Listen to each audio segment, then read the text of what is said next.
Since October is Breast Cancer Awareness Month, we're highlighting someone who turned a personal loss into a powerful purpose, empowering others with knowledge, resources, and support to help navigate the complex world of genetic risk and preventative care. She's a former Miss DC, Sports Illustrated model, and the founder of the Previvor. Allyn Rose, welcome to Great Day, Washington. Thank you so much for being here. It's my pleasure. Thank you so much for having me. We really appreciate you.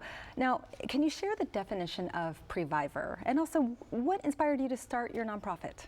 Yes, a previvor is somebody who has survived a genetic predisposition to cancer. Maybe they have a strong family history, they carry a breast cancer gene mutation, and they are at heightened risk. So a lot of women who are previvors opt to have preventative surgery to help lower that risk. Okay, that makes sense. And then when did you start your nonprofit?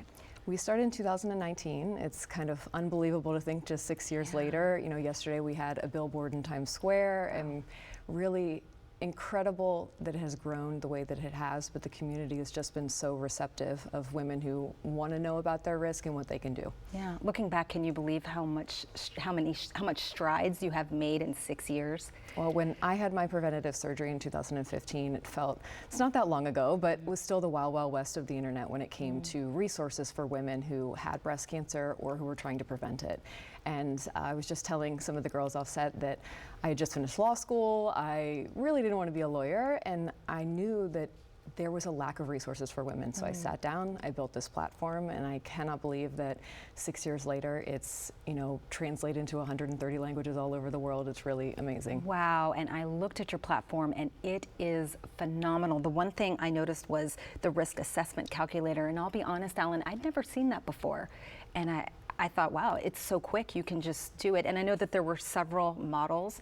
Talk to us about that. Yeah, so a risk assessment calculator is an amazing way to get started. It is often about a 7-question test, and it tells you what your risk is. So if you are at a heightened risk, you could then take that into your doctor's office and advocate for maybe a mammogram earlier. So this is great for young women who aren't maybe at that age 40 limit where they can go in and start having mammograms. If they find out they are at a heightened risk, they can bring that in, advocate, and hopefully get future screening. Yeah, I feel like everyone needs to be aware of your platform and the risk assessment calculator. Now, I know along with just the feeling of, you know, despair and being overwhelmed when you have a diagnosis, I know there's also so much goes on with a woman's body, right? And then how we feel about ourselves. I understand that you just met with some other previvors and survivors. You did a photo shoot. Why was that so important to you? For me, it is really important for women to be able to access our platform and see themselves represented, because I shared my story for so long, but only so many women are going to resonate with my story. And I wanted to make sure that women could go, they saw a woman who looked like them, maybe the same body size, somebody who, maybe you're a CrossFit athlete, you want somebody who's really fit, you want to know what kind of surgery she had.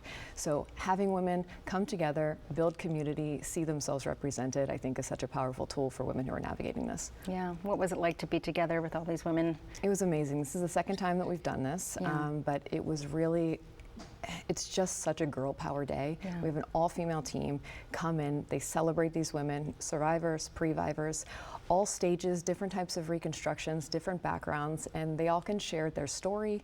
They can commune with one another and feel like they have, you know, sisters that they can take with them for the rest of their lives. Yeah, that's fantastic. As we wrap up here, if there's one thing that you can tell people that they should start doing or thinking about during Breast Cancer Awareness Month, what would that be?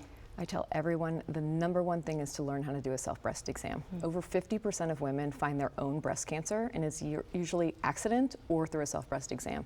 Knowing what's normal for your body, getting that baseline, doing it once a month, it is the best advocacy tool that you can have. Go into your doctor's office, get checked, make sure you're doing your mammograms, but you know, prevention is key. Prevention is key. Thank you so very much. Thank you for having me. Really appreciate you. Of course, for more information about the power in prevention, visit theprevivor.org.